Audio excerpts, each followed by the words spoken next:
when a woman only cares about her feelings, no one is safe.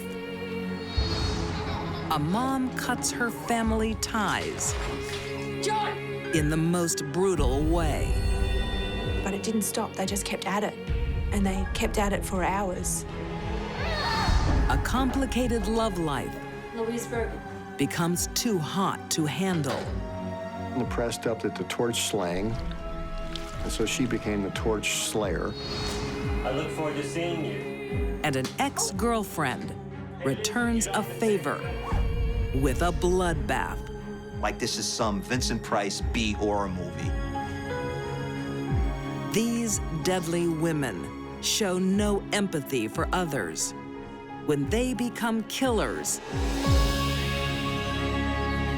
it is without conscience.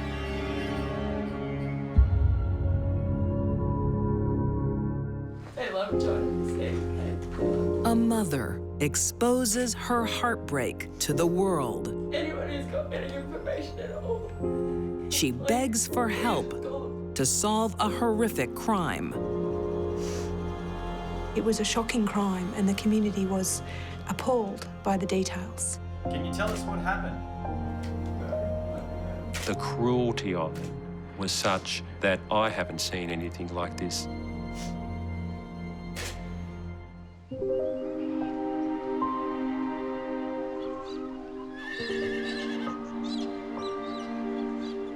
Nowra, a picturesque town on Australia's east coast. A quiet, relaxed community.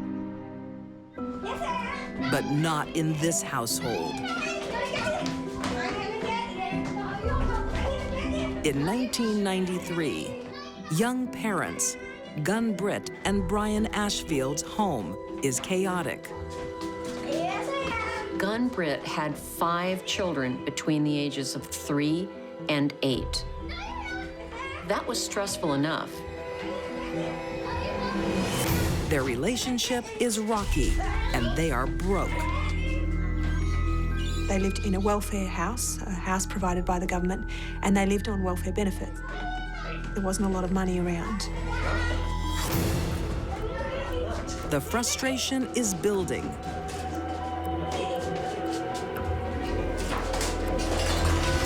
Stupid kid! What are you doing? What? How can you just hit him like that? You think it's all right if I hit you? He's not. No, it's not. It's an accident. I am sick. The marriage soon falls apart. No, you can't hit a kid. It's wrong. Brian walks out, but is worried about leaving his children with the fiery Gun-Brit. He knew what kind of violence she had in it. Brian's frustrated sister, Edythe Ashfield, witnessed Gun-Brit's treatment of her children. Gun-Brit used to just slap him across the back of the head, grab him by the hair, push him or kick him. She just doesn't know how to stop. So the other day, I'm at home and I'm playing football. Mate. Brian is so concerned. He goes to the child welfare authorities. The glass breaks, and so Gun-Brit, she just loses it. You see what's going on? What I mean? She just loses it, and she starts hitting. Brian warned Children's Services that his ex-wife wasn't taking care of the kids. They didn't listen to him. I need you to get my kids from my house. They're being beaten. Probably thought it was just divorce squabbling. What are you doing about the situation? You look. I'm out of here. Child Services doesn't think Brian is a better option. He has a history of drug abuse.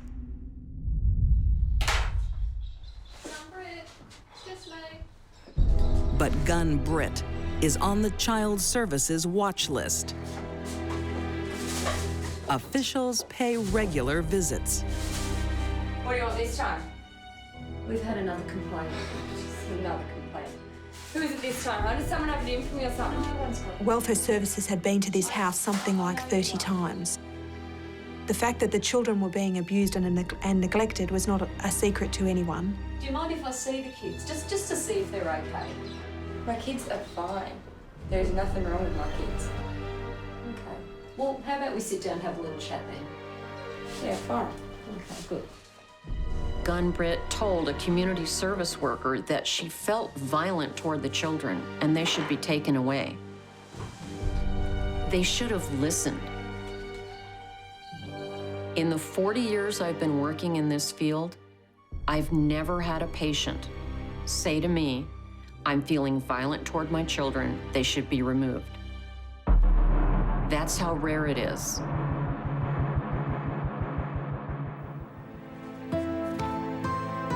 Child welfare is a complex issue. Officials are reluctant to take children from their mother. And soon, there is another man in the children's lives. 20-year-old Austin Hughes. What do you think? To be a dad to the kid? Really? 6 weeks after meeting Gun-Brit, he moves in. There was alcohol in the house. She was addicted to various prescription drugs. They both smoked like chimneys, and they lived on welfare benefits. You're the best thing that's happened to me, you know? A 20-year-old would have difficulty adjusting to just one child, their own child. That's a lot of stress. But 5 children that are not even your own? Very difficult. That was a recipe for disaster. Austin comes with his own problems. He's a victim of abuse as a child and is sensitive to the signs.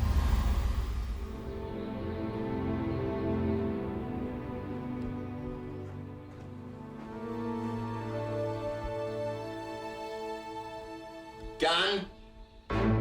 Gun, get in here! A pair of underpants was found on the floor with a stain that might have been blood. Could have been something else, but it might have been blood.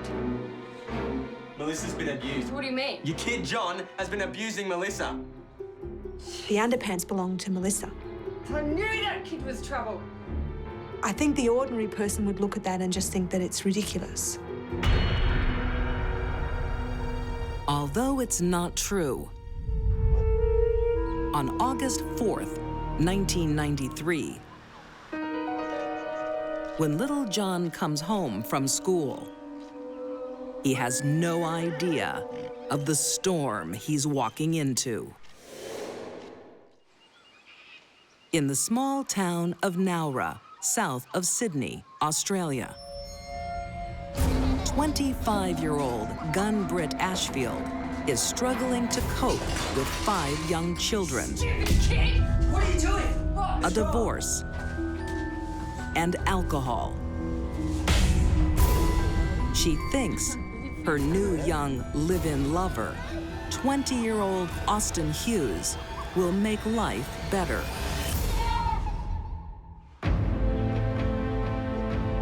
On August 4th, 1993, the household is in turmoil.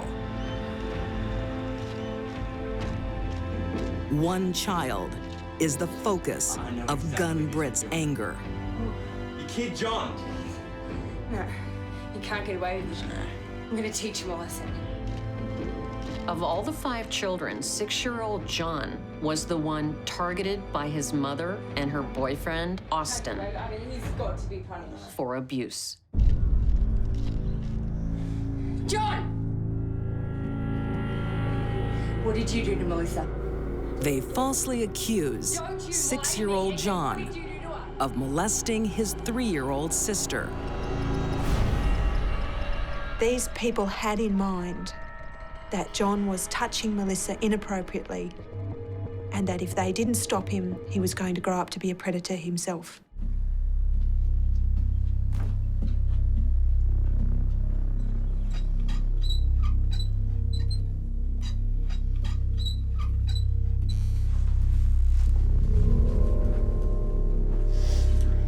Hurt your little sister?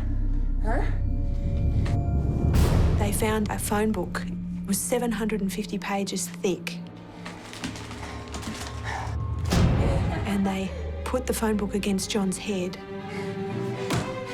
and hit it with a hammer. How do you like it, huh? Some of John's siblings are forced to watch. You dirty little boy.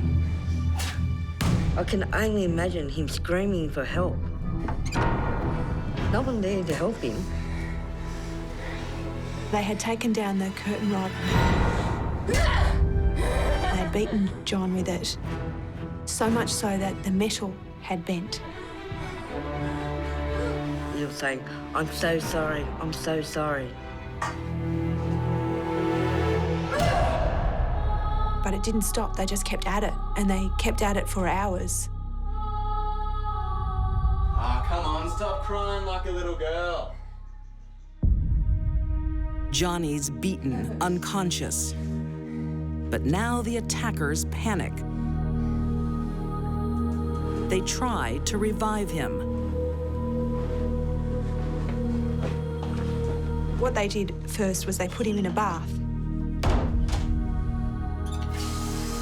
And they ran the cold taps on him in an effort to try and bring him around. And when that didn't work, they ran the scalding hot taps on him. And he still didn't come around. And they still didn't do anything.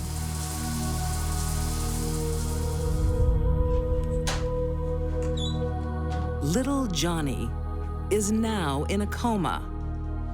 But Gunn-Britt and Austin don't call the paramedics. They decide to take him to the hospital. But first, they need to invent their alibi.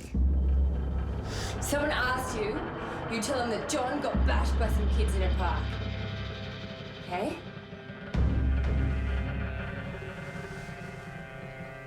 Do you understand?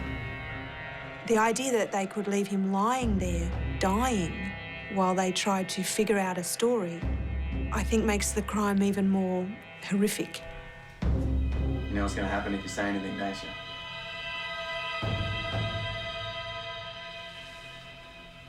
Do you understand? The child witnesses are told to lie as their little brother is carried into the ER. But it's too late. Less than 24 hours later, John dies. He had more than 100 bruises to his body, and many of his bones were broken. But what was also apparent was that John had been beaten before. Before authorities get a chance to investigate, Can you tell us what happened? the killers go public to sell their story. My boy, John, They hold a media conference. he was brutally bashed when he was walking through a park on Friday. Yes, I remember watching the media conference on the local news on that particular evening. And I remember how upset she appeared. She was almost stricken with grief. And they cried over this little boy and what a tragedy it was and how much they loved him. He loved him very much. Yeah, I loved him very much. And it was all a terrible lie. Bad acting doesn't trump routine police work. Investigators soon discover Gun-Britt's history of abuse. What do you want this time? Unfortunately, in this case, there were so many warning signs that you have to wonder how anyone missed it. When police search John's room, they find proof his killers were no strangers. Blood in the house, the bent curtain rod under the bed, the hammer. It becomes obvious that they're lying. Facing murder charges, Gun-Britt and Austin blame each other and then claim John brought it on himself.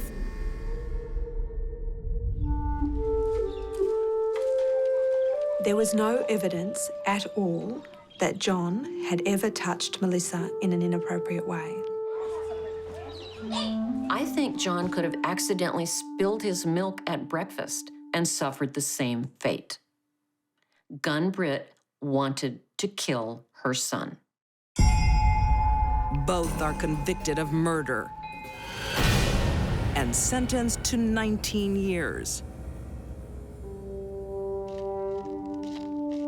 Many believe John was killed because he reminded Gun-Brit of her husband, Brian. She hated John because he's so much like Brian. John was a cute, cheeky little boy. It was like Brian's shadow. Brian never gets to see his shadow again. Nor do his traumatized siblings. 18 years later, Gun-Brit becomes a free woman. But her release is on strict conditions. She can never contact her children or visit the grave of little John.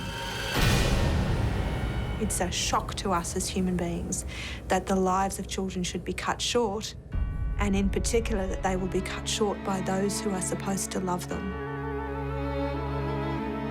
To hide her evil past, Gun-Brit changes her name to Angelic. Gun-Brit murdered her 6-year-old son because she's a sadistic sociopath.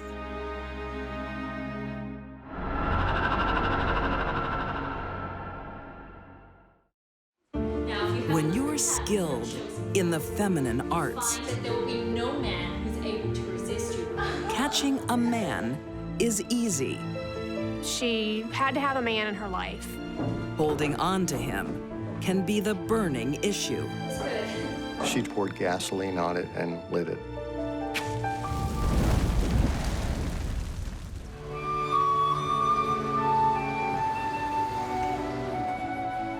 Cincinnati in 1958. Fine, sir. Would you like another top? Sure. Mother of 4, Edith Klump is working as hard as she can to make ends meet. Where are you going? Wow. Very fun. In addition to being waitress, she was very busy doing childcare in her home, teaching adult sewing classes at one of the local high schools. But it's not her diligent ways Edith is best known for. Hey, who's this gentleman? It's her scandalous life. Nice to meet you, Bill. By 40, she's divorced twice and indulges in several affairs. Black for me. No cream? No cream. Highly immoral behavior for the times. Of course not. You're sweet enough as you are. I'll be back in just a second. Just anywhere to be divorced, in that time was kind of frowned upon, but in Cincinnati, I think it was even more so. Here you go. So tell me, Bill, what do you do? As well. Edith liked men. She liked to marry them. She liked to divorce them. Would you like to come flying sometime? I would love to come flying with you. She especially liked men that were married to other women. I love flying. Edith falls for another married man, customer Bill Bergen. She was man crazy. She had to have a man in her life. And next time you want to go flying, call me. I will do that. Yeah, thank you. Such is Edith's charm. 3 months after they meet, Bill leaves his wife and moves in with Edith. But she still has a problem. Her ex-husband, Robert, he wants to split the house in the divorce settlement. And she can't afford to buy him out. You've got 3 children. What would you do? Throw us out onto the street? Whose name is on the contract? Oh, you know that's not fair. Get a bank loan. You know very She wanted to keep the house, and she needed to get a loan in order to pay off her ex-husband. But in the 1950s, single moms don't get bank loans.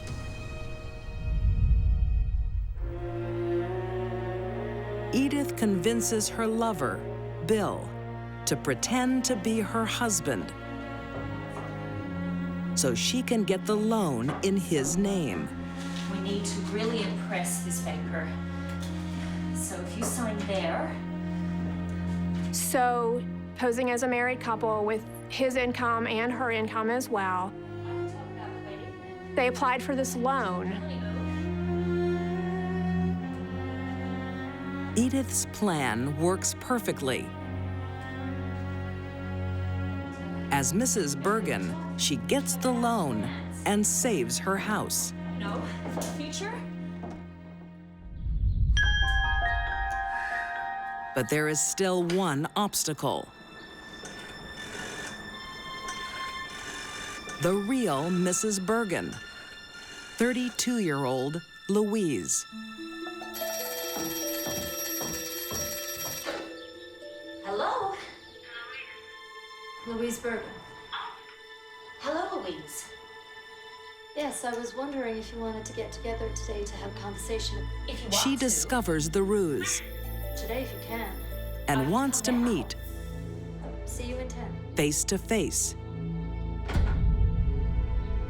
Edith fears she could lose everything. Next time you want to go flying, 40-year-old Edith Klump call me. I'll do that. plays fast and loose in straight-laced Cincinnati. I could talk about the wedding and the honeymoon. To get a bank loan, she pretends to be married. And about our plans for the future, yeah? But she now fears Bill's real wife, Louise, will expose her fraud.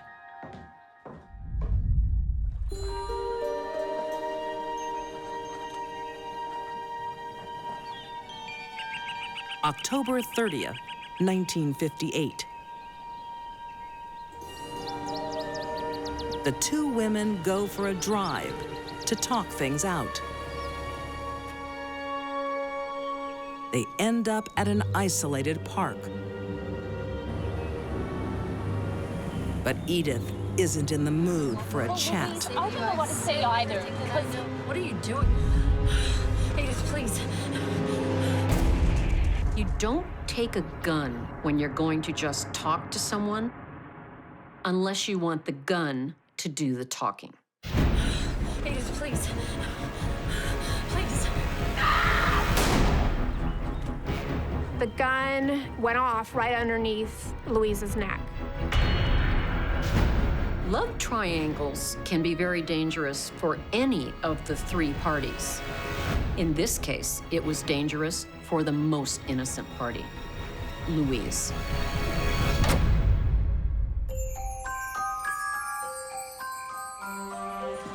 Busy Edith doesn't let murder interrupt her daily routine. Sorry, ladies, I got held up. Good evening. She had a class to teach that night, Tonight, the perfect cocktail dress. an adult sewing class. She was 15 minutes late for that. Now, if you open up your patterns, you'll That find night, as she teaches her sewing class, she takes Louise's body with her. The students in the class said that she seemed perfectly normal. no man is going to be able to resist you wearing what I've chosen. The fact that Edith could kill Louise, put her body in the trunk, and then go teach how to make a perfect slip stitch tells me that Edith was a cold-blooded murderer. It didn't bother her a bit.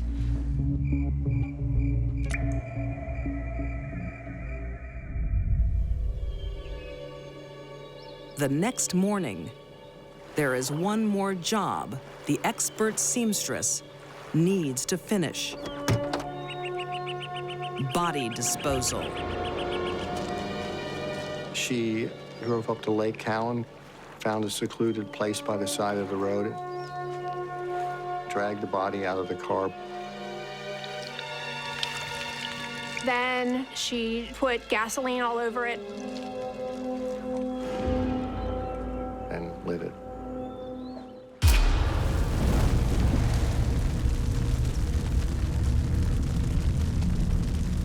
Chances are Edith tried to burn Louise's body to get rid of evidence. The truth of the matter is, it's very difficult to burn a body to a point where it's completely consumed. In fact, it's impossible.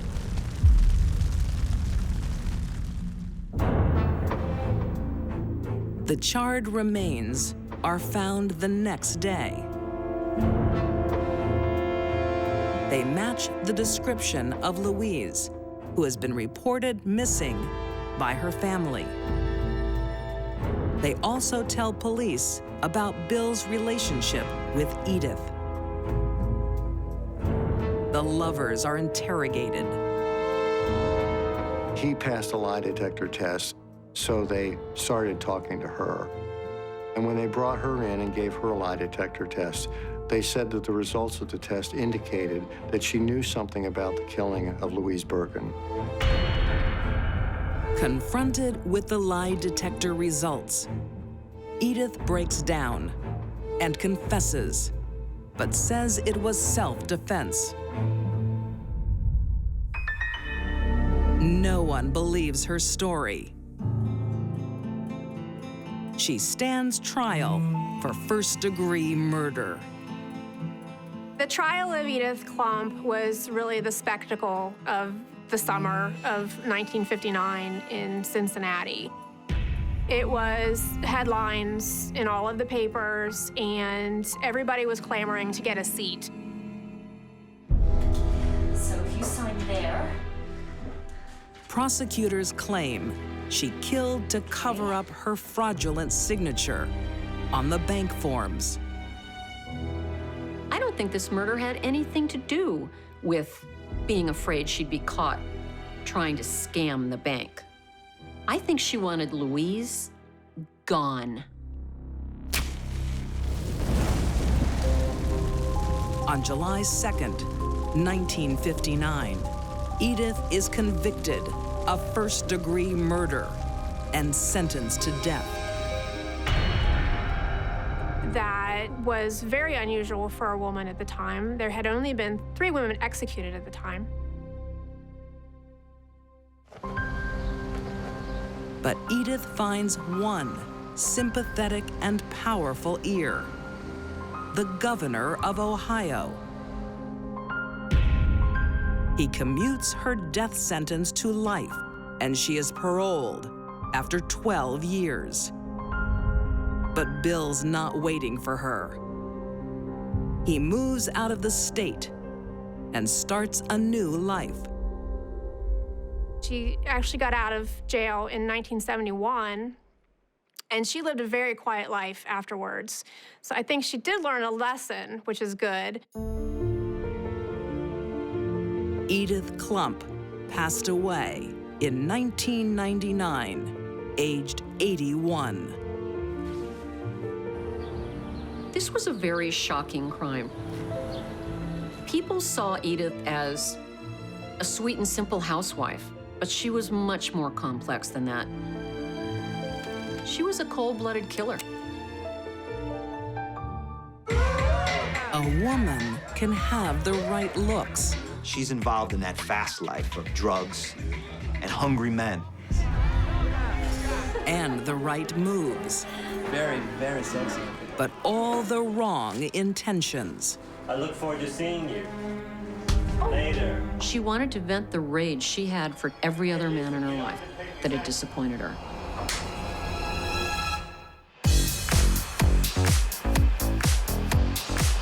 In Philadelphia in 1992.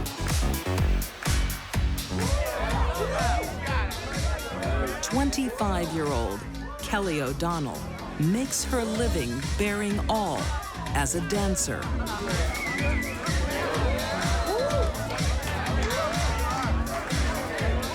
But her confident persona masks a lifetime of heartbreak. Her father walks out on her family when she is 6. Just months later, a tragic accident kills her mother. Her mother died in a house fire, and Kelly was there, and she suffered burns. That's a lot of psychological and physical trauma for a 6-year-old girl. Adulthood isn't any kinder. Kelly loses her husband and father of her 3 children in a car accident. If Kelly didn't have bad luck, she'd have no luck at all. Kelly's life is on a downward spiral.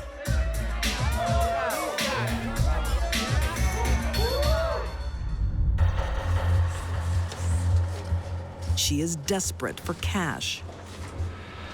Not just to feed her family, but to feed her bad habits.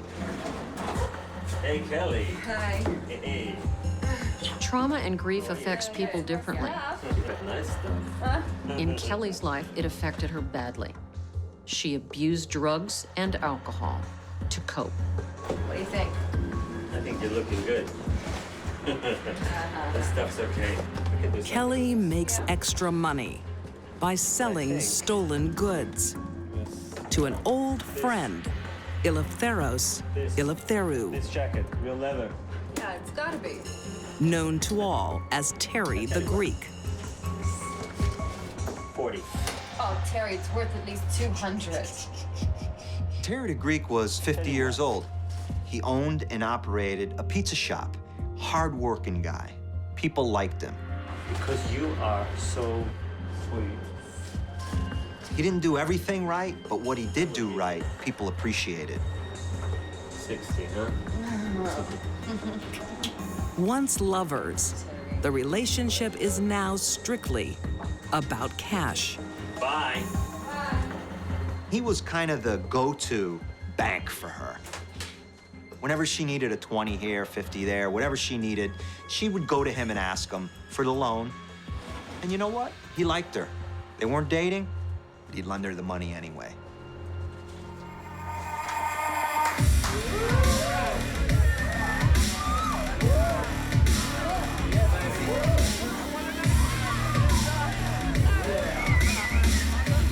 Kelly catches the eye of a new man.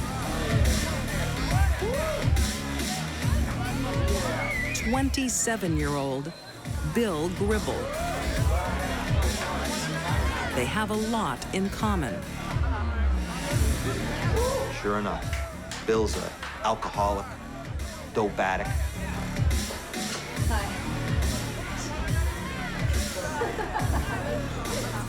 It's not long before they move in together. Very, very sexy. But some couples would be better off if they never meet.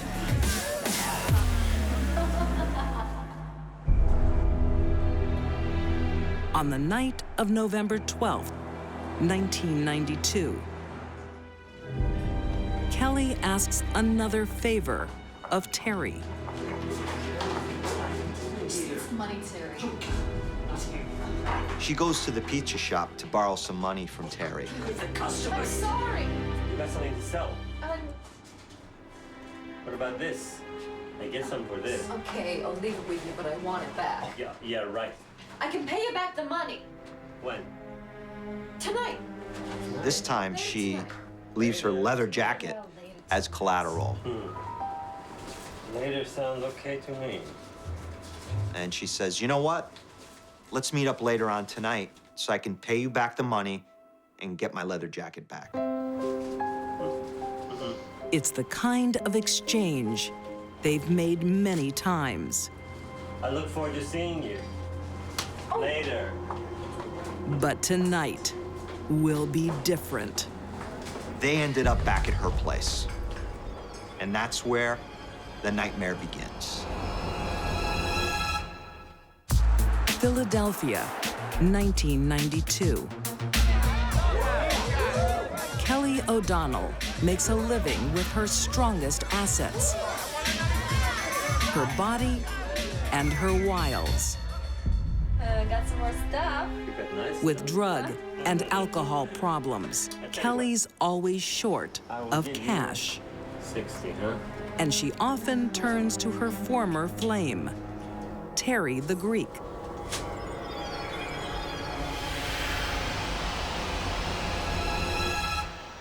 In November 1992, Kelly borrows cash from Terry on the promise of a good time. Just give me a drink, give me a drink. Kelly lured Terry back to her apartment with the promise of sex. But that night, Kelly changes her mind. She's not repaying her debt with sex. She's defaulting permanently. Her life had been such a cesspool of dysfunction, really.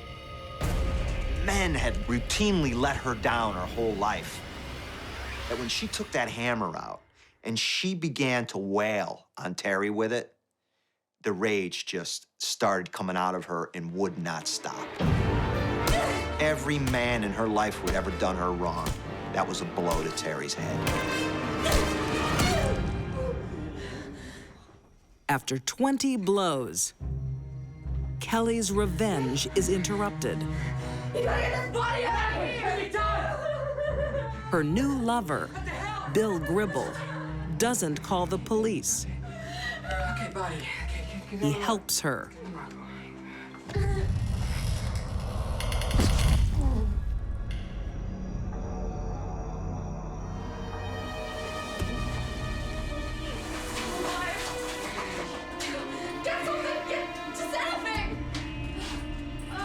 Terry is brutally bashed, but might have survived had the couple let him.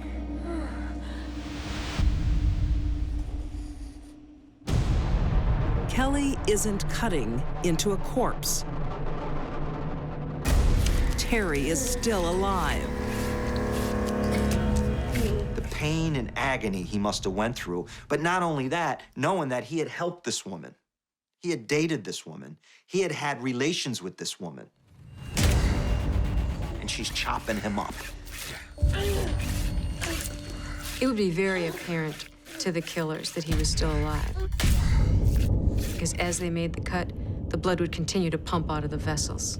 It would pump with every beat of the heart.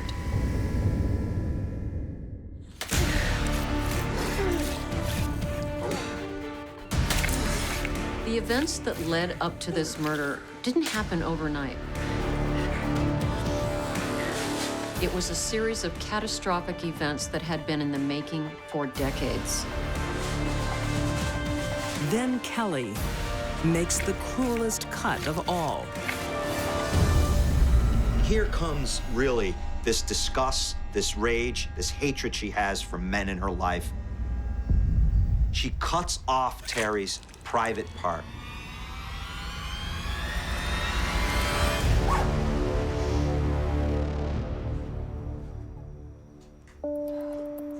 It's uncommon enough for a woman to kill a man with a hammer and then cut him up.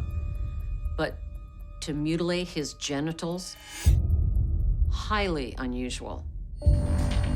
The fact that she did that tells me she was specifically angry at Terry and men in general.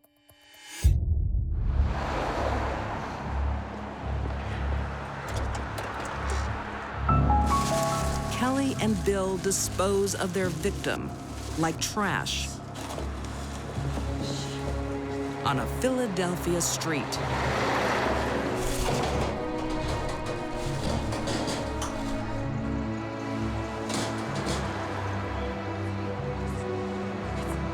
Kelly keeps his wallet. Good buddy, we've got his credit card. We'll blow it. What kind of person can do that? What kind of person can dismember somebody, stuff them in garbage bags, dispose of the body, and then take his credit card and go shopping for your own kids? Killing for some people is rather easy. Spending their money afterwards puts a cherry on the sundae. Kelly and her boyfriend make a fatal mistake. When the body parts are found, the killers have left a telltale clue in the trash bag. No one said she was a smart killer because inside those garbage bags, along with body parts, was some postage addressed to Bill Gribble's mother, who owned the apartment building. So it was easy to track her and Bill Gribble down. Within days, Kelly and Bill are under arrest. Kelly confesses, but later recants and blames Bill. The court blames both of them. In June 1993, they're convicted of first-degree murder and sentenced to death. On appeal, their sentences are reduced to life. Kelly O'Donnell is presently incarcerated in the Pennsylvania State Correctional Institution. Unlike some killers who do things like that, Kelly was not insane. She was not out of her mind. This woman grew up in a dysfunctional world, and sooner or later, she was gonna explode. She wanted to vent the rage she had for Terry and every other man in her life that had disappointed her.